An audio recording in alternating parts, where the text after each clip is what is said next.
Hello and welcome to Nationwide on the network service of the Nigerian Television Authority. I'm Ayo Deji Makinde. Please remember that you can follow this news broadcast live on our website nta.ng/live and all our social media platforms displayed on the screen for updates. Body of late Queen Elizabeth II will any moment arrive Edinburgh after leaving Balmoral Castle a few hours ago, where thousands line en route to bid farewell.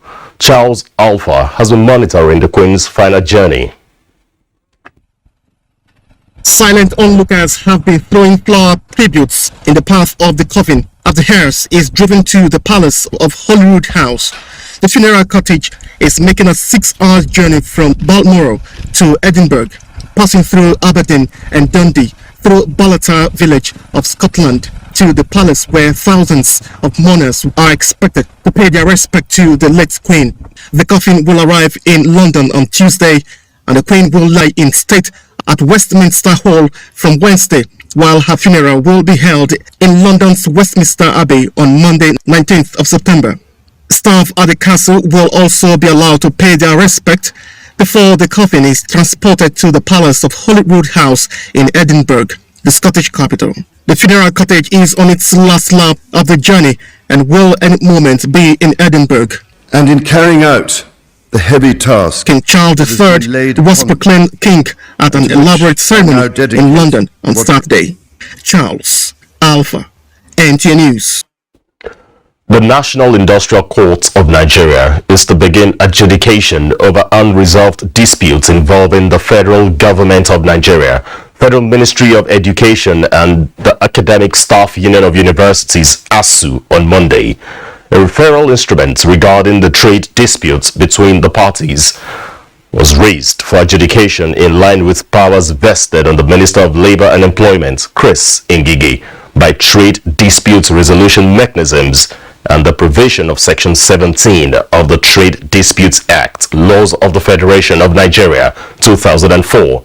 The referral is in view of the fact that ASU members have been on strike since February 14, 2022 and have refused to call off the action despite apprehension and certain resolutions, while the instrument looks forward to an accelerated hearing in order to bring the disputes to an end. The following are the parties in dispute: the Academic Staff Union of Universities (ASU), Minister of Education, Minister of Justice and Attorney General of the Federation, and the Minister of Labour and Employment. To some political party matters, Atiku, the presidential candidate of the People's Democratic Party, PDP, Atiku Abubakar, has met with some former presidential aspirants of the party's primary election. The meeting focused on how to foster closer working relationships towards the party's victory in 2023. Correspondent Timothy Yusuf reports. Renowned journalist and publisher Dele Momodu led 4 others in the meeting with the PDP presidential candidate Atiku Abubakar. He harped on the need for all the former aspirants to come together and work towards the victory of the PDP at all levels. Issues threatening peace in the party, they agreed, must be brought under control. Atiku Abubakar commended them for accepting the outcome of the convention that produced him as the party's presidential candidate and for not raising the dust, promising to work with all of them ahead of the 2023 election. Meanwhile, High Chief Raymond Topesi, a member of the PDP Board of Trustees and Chairman Technical Committee to the PDP presidential candidate Atiku Abubakar, has played host to the House of Representatives Aspirants Forum from across the country, where he assured that all internal party democracy challenges confronting the PDP would be resolved. All of us here, we have structure down to grassroots. I belong to the school of thought that our internal democracy has not been perfected.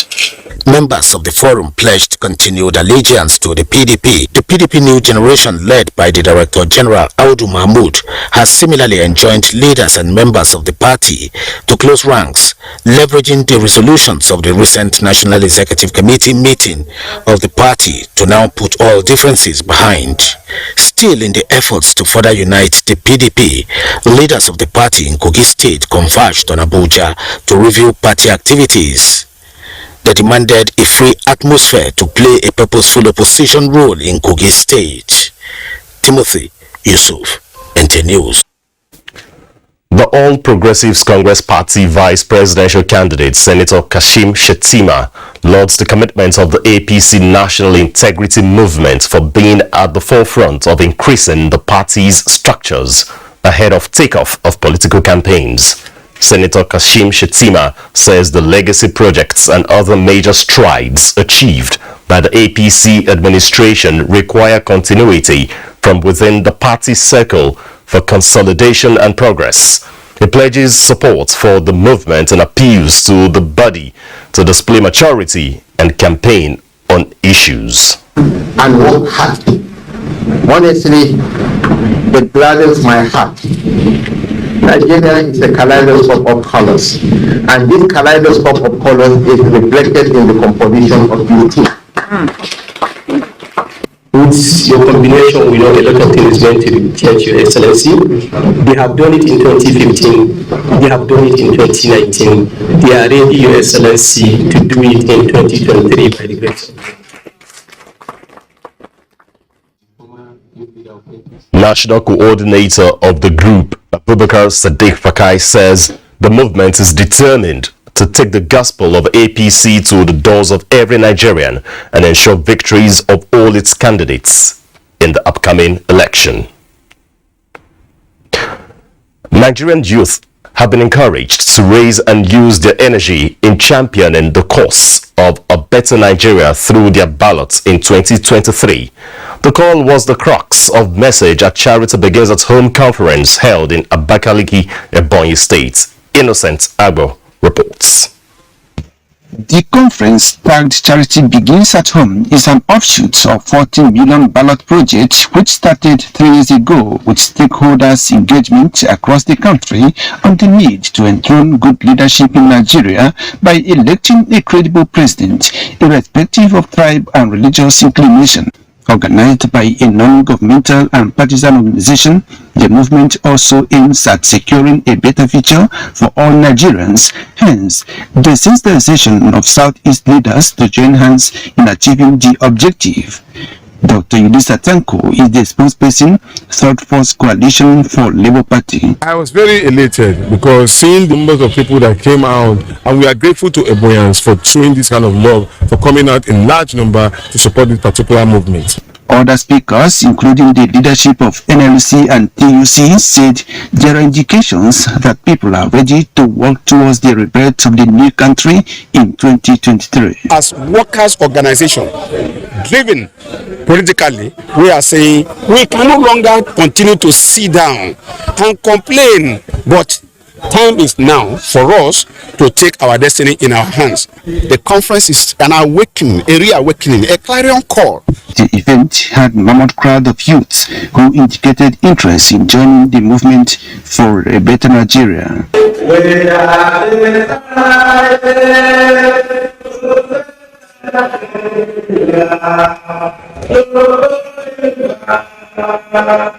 In Abakaliki, Innocent Abu, NTA News.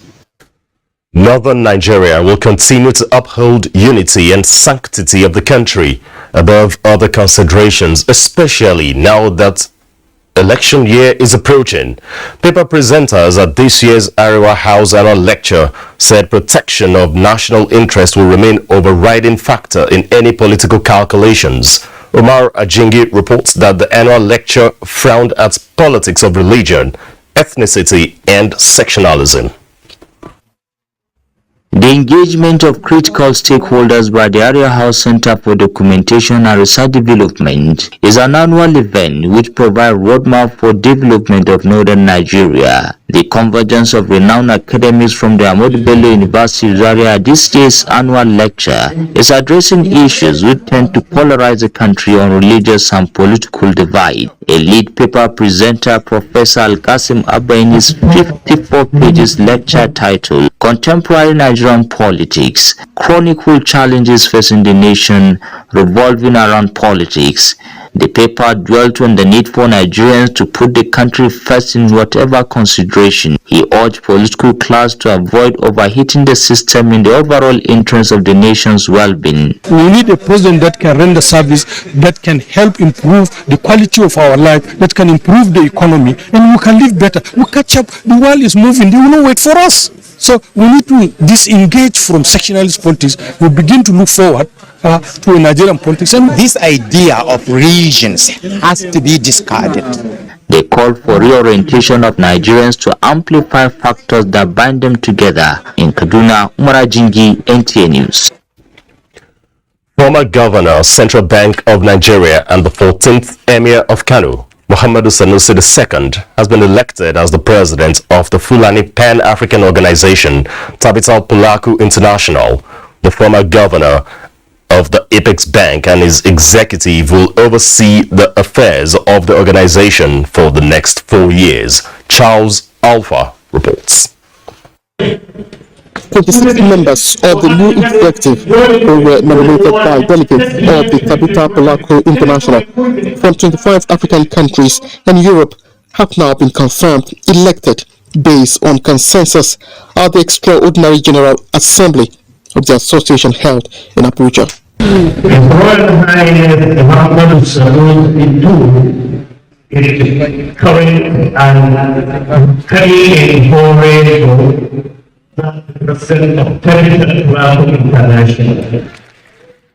The task before the new president, Muhammadu Sanusi II, and his executive will be to tackle the stigmatization of members while also promoting peace and interests of the Tabita Polaco International.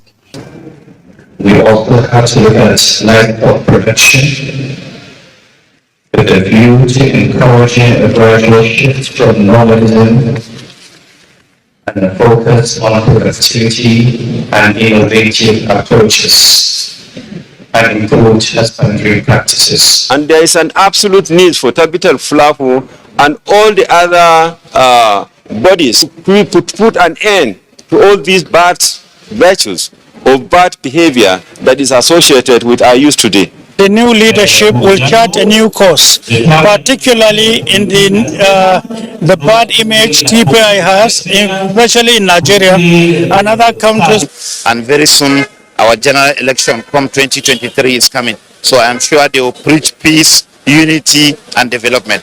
Founded in 2002, Tabita Polaco International, a Fulani Pan-African organization with members also drawn from Europe, is out to promote and protect the arts and culture of the Fulbe people in Abuja. Charles Alpha, NTA News.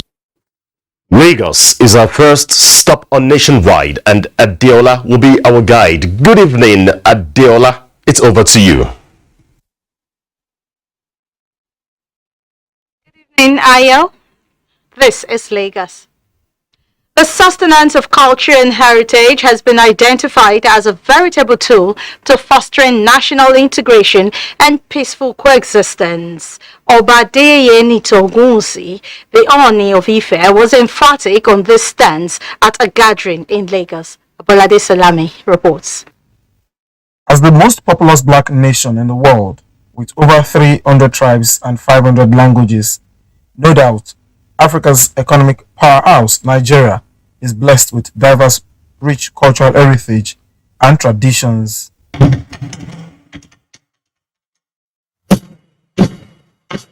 while the federal government, through relevant agencies, has continued to indicate the importance of promoting unity, strength, and patriotism towards achieving peaceful coexistence. Nigeria's creative minds, through their works, are showcasing numerous economic potentials in the textile industry as a source of job creation. I want to appeal to each and every one of you that how impactful are you in everything you do? Please try to discover talents around you of how best you can actually add value to the society. According to World Bank reports, the cultural and creative industry in 2020 contributed about $18 billion to GDP growth and has remained a sector that is rapidly growing to boost growth and drive inclusive socio-economic development. Creative industries have the potential to address the urgent need for job creation across the continent, and most importantly, for creating a pathway to wealth and promoting creativity among young Nigerians. The need for Nigerians to show the act of love and oneness, irrespective of religious or tribal affiliations, most especially this period, was suggested as crucial. In Lagos, Abolade Salami, NTA News. Despite the existence of international convention prohibiting trade in wildlife, the Murtala Muhammad Airport Command of the Nigeria Customs Service has intercepted 7,000 pieces of donkey genital parts at the point of export, while handing over the seizure to the Nigerian Agricultural Quarantine Service. The Customs Area Controller Sambo Dangaladima expressed shock on why the lives of 7,000 endangered species like donkey will be cut short for monetary gains. Michael Olaleye reports. Carefully packed in 15 sacks, the customs explained that the agent approached its officers under the guise that the intending items for export to Hong Kong are cow organs only for physical examination and perceived smell to reveal they are genital organs of donkeys.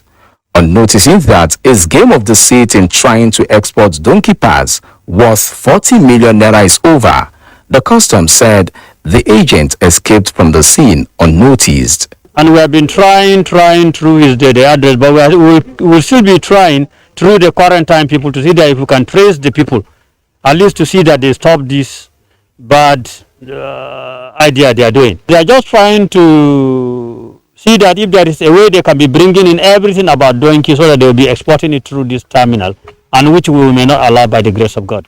This augmentin is antibiotics. This is just one of the 912 packs of fake drugs intercepted and handed over to the National Agency for Food and Drug Administration and Control, NAFDAC. Imported from Pakistan, the customs has been trailing the consignment for 2 weeks after credible information showed that the drugs, about 40,000 tablets, boycott NAFDAC approval and certification. Close to 1,200 packs of tramadol, overshooting the approved threshold and valued at 1.2 billion naira, were also handed over to the NDLEA. When there is seizure, when we get an arrest, we charge them to court. The total duty paid value of items handed over to relevant agencies is more than 1.5 billion naira, and despite the challenges in the aviation industry, which has slowed down imports, the command says it's generated more than 35 billion naira between January and June 2022, representing an 18% increase from last year. In Lagos, Michael Olaleye, NTA News. Those are the stories from Lagos. Don't forget you can still follow this news broadcast live on our website at nta.ng/live and on our other social media handles displayed on your screens for updates.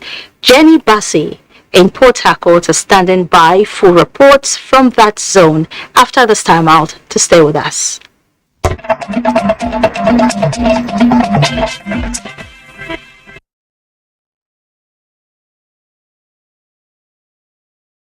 And welcome to Port Harcourt. Barely few weeks after the dissolution of the anti-vandal unit of the Nigeria Security and Civil Defense Corps across the country, The River State Command has impounded over 25,000 liters of stolen petroleum products. Robinson Darataide reports that apart from the recovery made, the Commandant Michael Oga also decorated some newly promoted officers of the command in Port Harcourt. The renewed vigor of the Nigeria Security and Civil Defense Corps NNCDC Marine Team led to the arrest of a large wooden boat conveying about 24,000 liters of kerosene concealed in sack bags and drums. The Corps also paraded 2 vehicles conveying 3 liters of diesel and 3 suspects arrested at different parts of River State. Anybody who involved with criminality or the criminals, knife and the police officers, the Lord arm of the Lord shall catch with you. The Commandant, Michael Oga, accompanied by other security heads, decorated 67 newly promoted senior officers, urging them to be professional in their dealings and conduct, and also to be dedicated. And the promotion shows us that we have to be very serious and committed to our duty. We help me to put more effort to the organization. Appreciate the President Mohamed Buhari and our Commander General Dr. Audi. He solicited the continuous support of sister agencies and the public to put an end to illegal oil bunkering in the state. In Port Harcourt, Robinson Darataide, NTA News. Meanwhile, officers and men of the Bayelsa State Police Command have been advised to take good care of themselves and police the state efficiently and effectively. Assistant Inspector General of Police Zone 16, Yenegwa Abraham Ebong Ayim, gave the advice during an inspection visit to the command. Aya Prezi reports.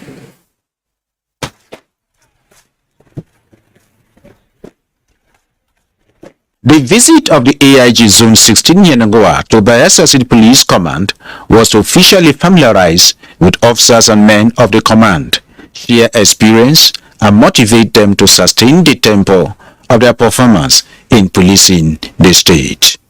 AIG Abraham Ibrahim scored personnel of the command 85% in terms of success and sense of duty.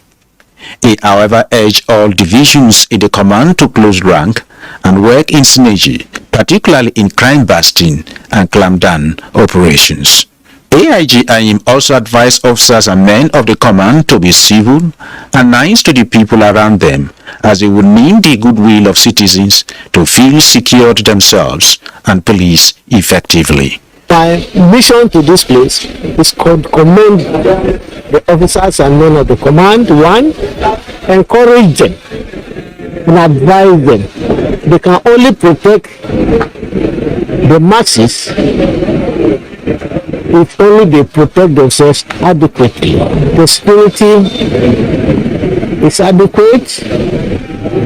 The environment is peaceful.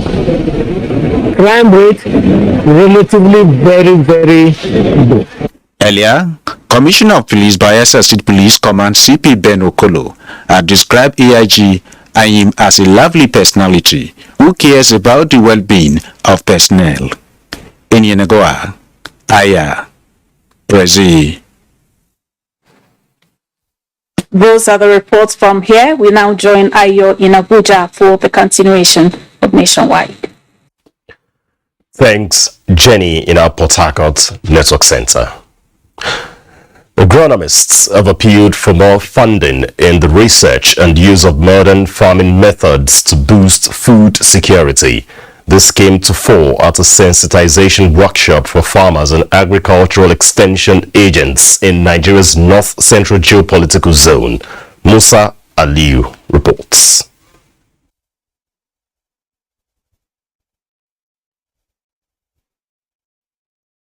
Most parts of northern Nigeria fall under the Sudan savanna, which is characterized by low rainfall and soil infertility.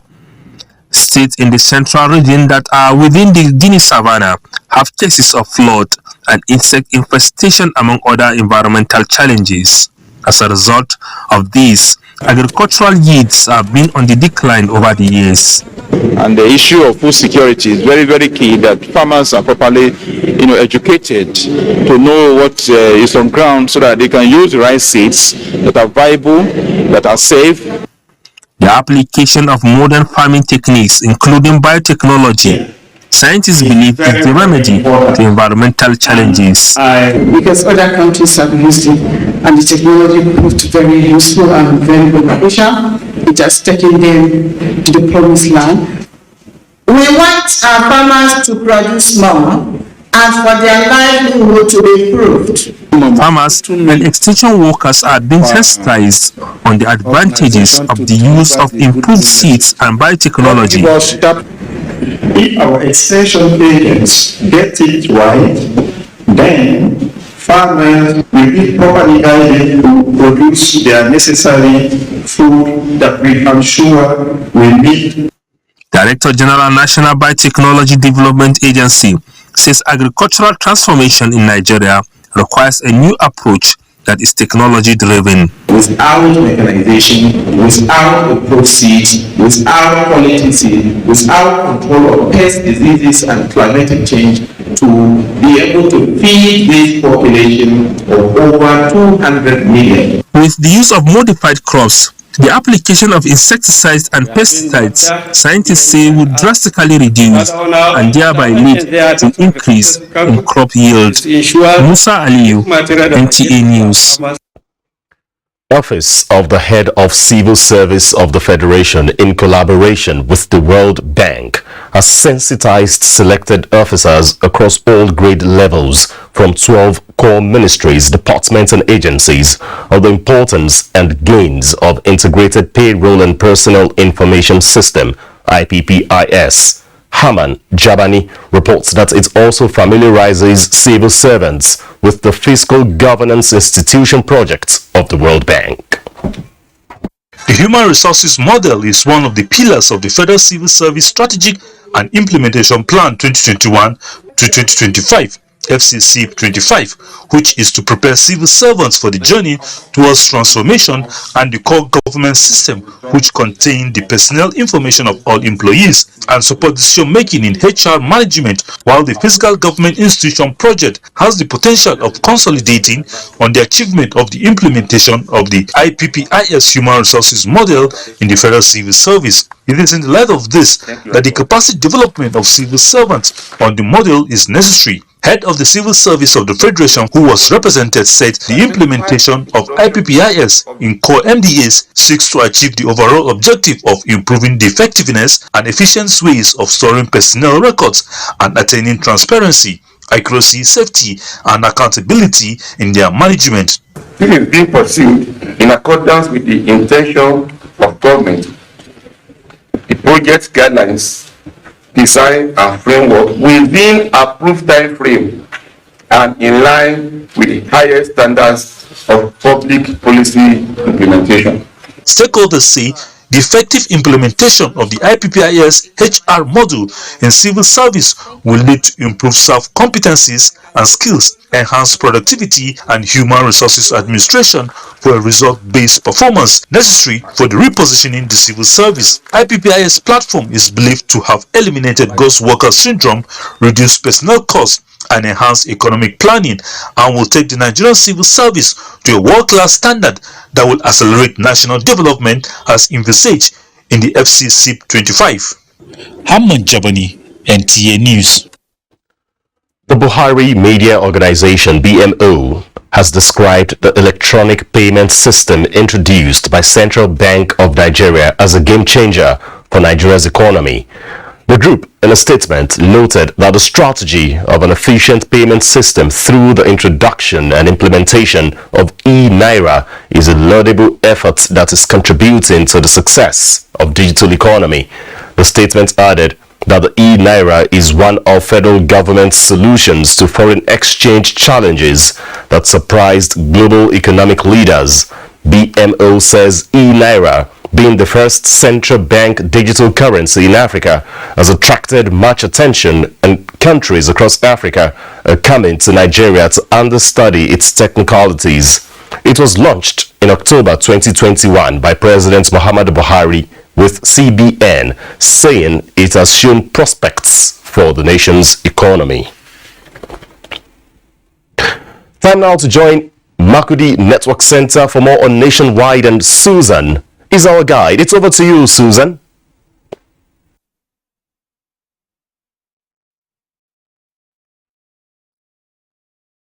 The last quarter of the year, popularly called Ember Months, has diverse beliefs and dimensions attributed to the period.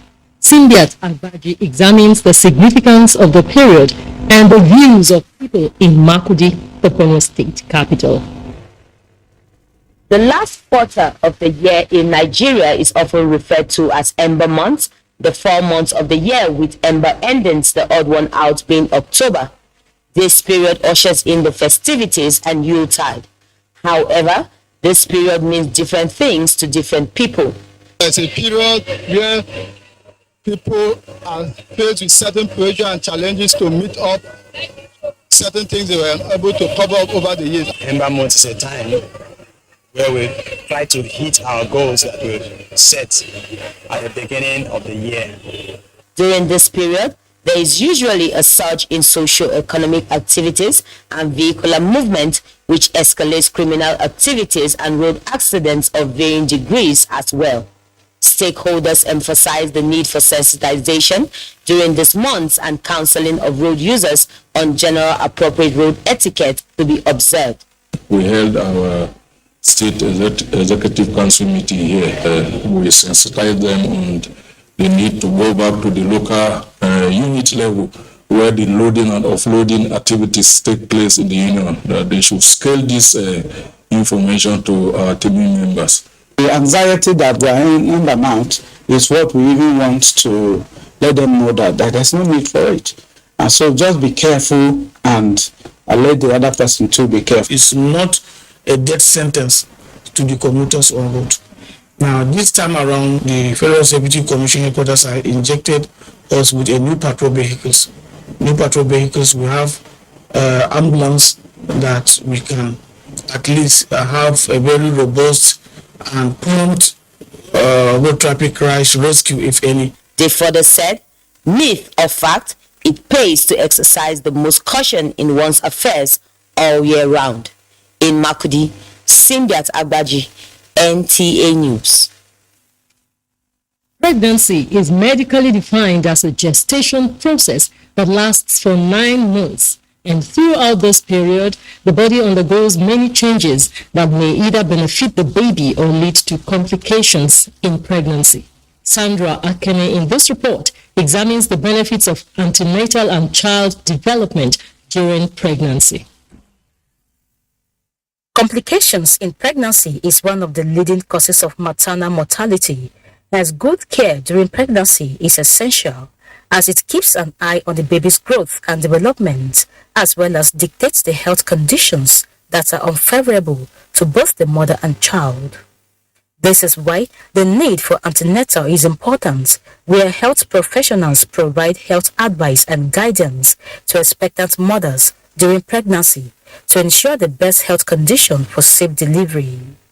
Expectant mothers captured during the antenatal classes share their knowledge on the importance of the session. If you have disease like hepatitis, after delivery, you don't breastfeed your baby till after the baby is being immunized. The benefits of antenatal are so much that it helps you take care of yourself so that you give birth sound and be strong. Medical professionals say, apart from proper monitoring of the mother and child, there are certain foods that may be dangerous for the developing fetus. Therefore, tracking the baby's development is a good indicator. During the developmental stage of the fetus, some women take some medications, and these medications, affect the delicate developmental stage of those fetuses, and when they come out, they may have some of those deformities. Mrs. Guasin Jigba, who is an antenatal focal person during a session with expectant mothers, says, after telling them bit by bit about the infection, what the test they should do, now tell them, please make sure you exercise yourself at home. They advise every expectant mother to enroll in antenatal as soon as they notice or discover they are pregnant. In Makudi, Sandra Akeme, NTA News. And that's it from Makudi. Nationwide continues in Enugu with Chinenye after this timeout. Please stay.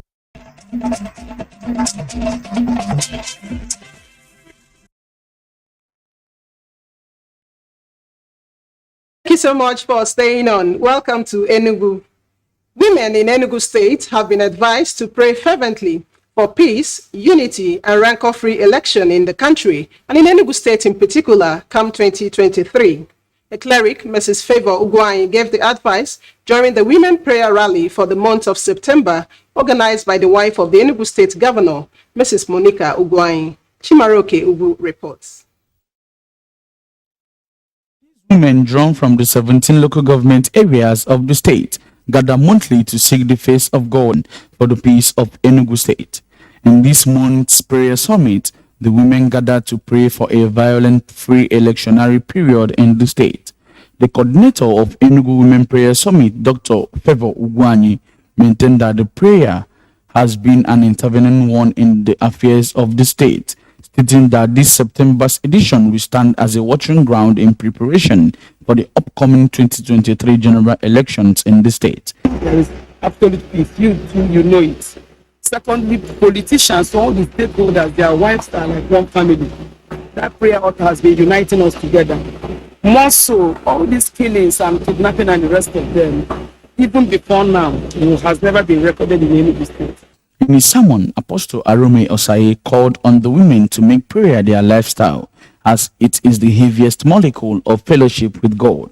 He emphasized the need to officially commit the election periods to the hands of God. When an observer looks at us, he will see that our major inclination is the inclination of prayer. Other revered men of God joined in praying for the state, as it will soon launch into the campaign periods. Bringing God in at this particular time, we know that very many businesses are struggling. The mothers of the land came together to decree and declare a prayer. No violence over this land. The vision bearer used the opportunity to invite other women to join in the prayer for the continued peace enjoyed in the state, adding that it is an interdenominational program.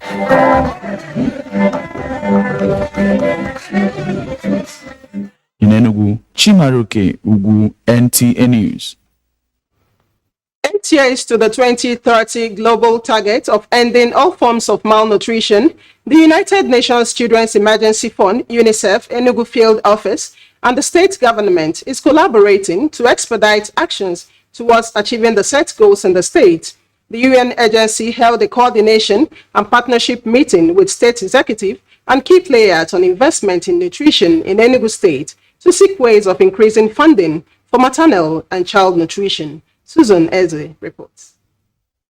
According to the second target of the SDG Goal 2, the agenda includes achieving by 2025 the internationally agreed targets on stunting and wasting in children under 5, address the nutritional need of adolescent girls, pregnant and lactating women and older persons. The theme for this meeting, investing in maternal and child nutrition for sustainable development, is therefore seen by the UNICEF Chief of Field Office, Juliet Chilowe, as ideal and in tandem with the Global Development Agenda. The meeting, she said, will create awareness on the importance of nutrition to the survival and general well-being of women and children, as well as its impact on productivity, economic growth, and national development. UNICEF remains committed to working to collaborate with all partners, the government and other UN agencies, the media, as well as the civil society, and the private sector to help propel this global movement forward. The Enugu State government reiterates its readiness to collaborate with UNICEF and to ratify the state multi-sectoral strategic plan of action on nutrition.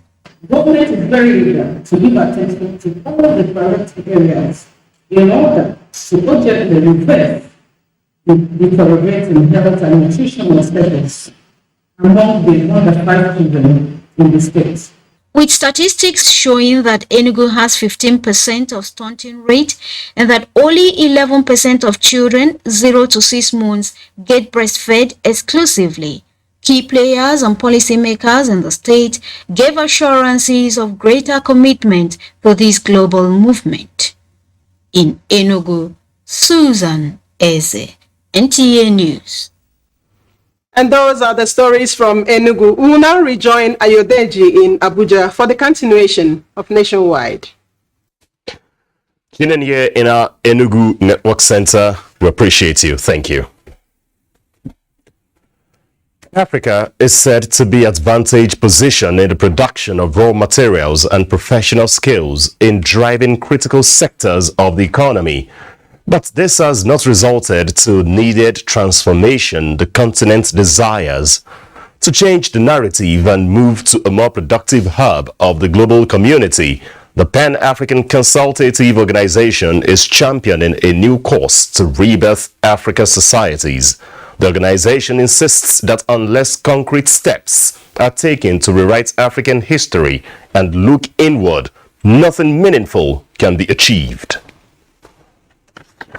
That the day Africans get back to our roots, from that day, African continent will be a better place to live. That particular stigma has to die a natural death. No country in Africa is underdeveloped. I think we just need to follow the steps because I'm a pure African. I'm proudly African, let me use that word, because no one wants to hear anything regarding this association I wouldn't want to belong to. Revolution, departure from foreign norms and passionate drive in is gaining momentum with African roots as other panacea advocated for. The Minister of State for Power, Godi Jedi Agba, says federal government is committed towards addressing infrastructural deficits in the education sector to further enhance academic programs. He stated this while inaugurating projects executed by Tertiary Education Trust Fund in Federal College of Education, Obudu, Cross River State. The report.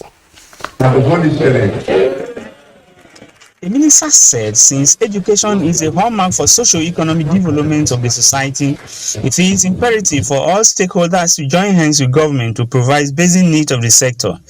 He hence led a TEFON for keen into President Buhari-led government to boost infrastructural needs for tertiary institutions and urge management of the institution to make good use of the edifice.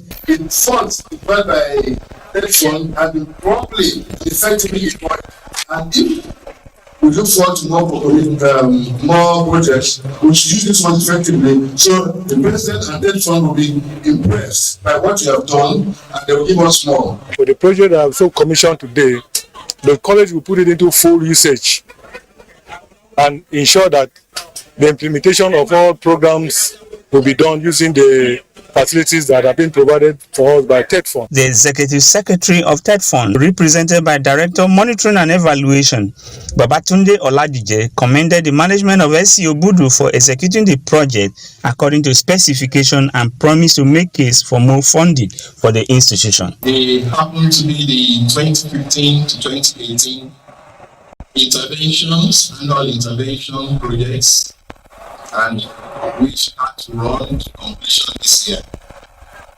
We are delighted that the projects got completed.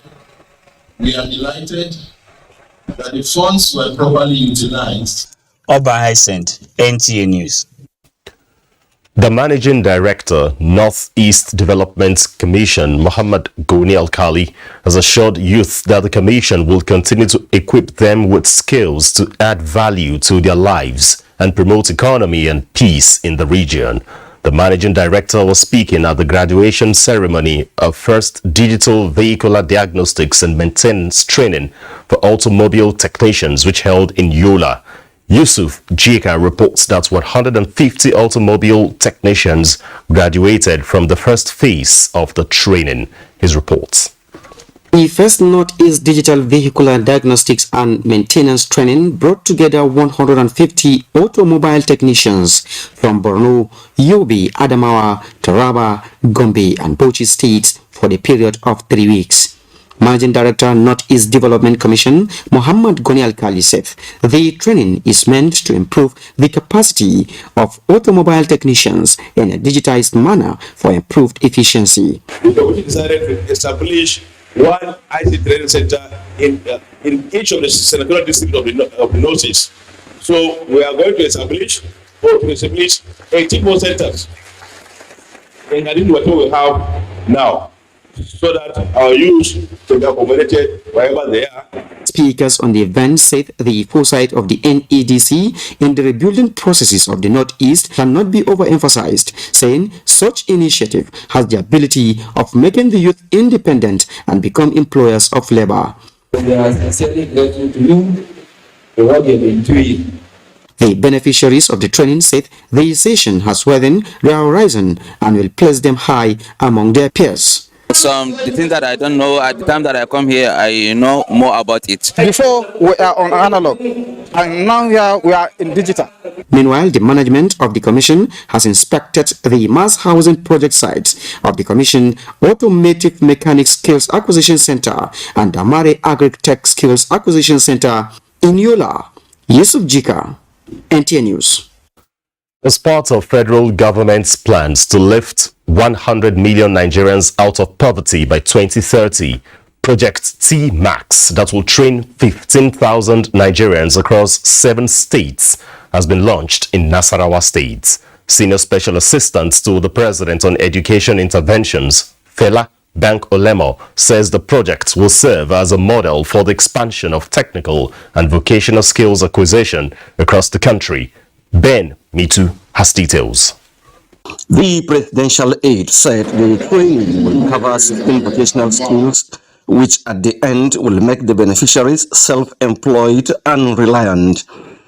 He ruled out the skills as automobile repairs, tailoring, ICT solar installation, building and construction, photography, plumbing, carpentry, and cosmetology. He said to ensure its transparency, a portal has been launched for young persons between the ages of 18 to 35 to apply. What we've had over the years is that we have centers in states that are not fully run. We have students that are looking for skills, and we have centers that are not open to 30% capacity. So T-Max is going to ensure that the remaining 70% capacity you have that is not filled, we fill it up, we buy those seats and we put Nigerians to learn skills over the next 3 months.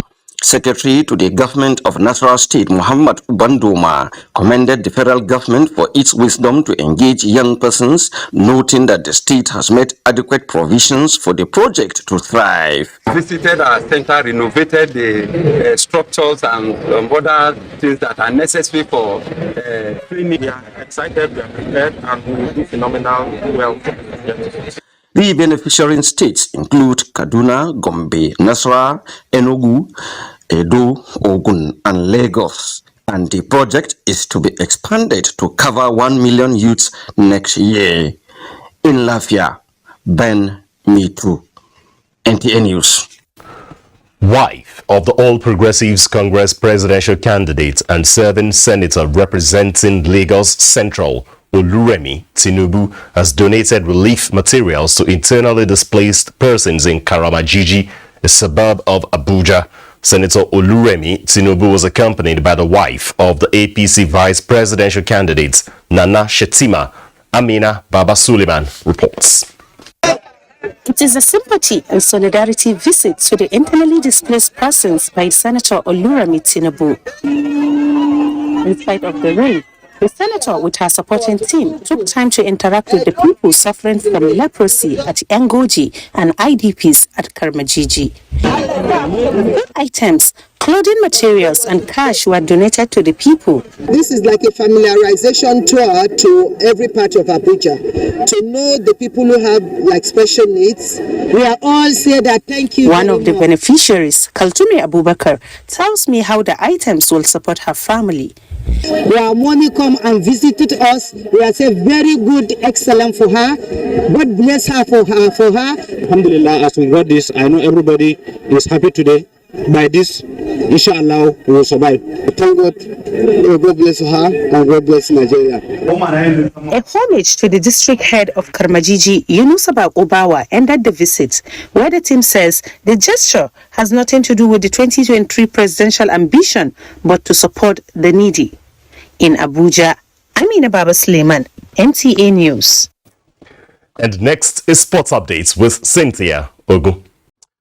That's nationwide. We thank you for watching. I'm Ayo Deji. Makinde, please remember to connect with the NTA and stand against rape and rapists. On behalf of the entire production crew, good evening.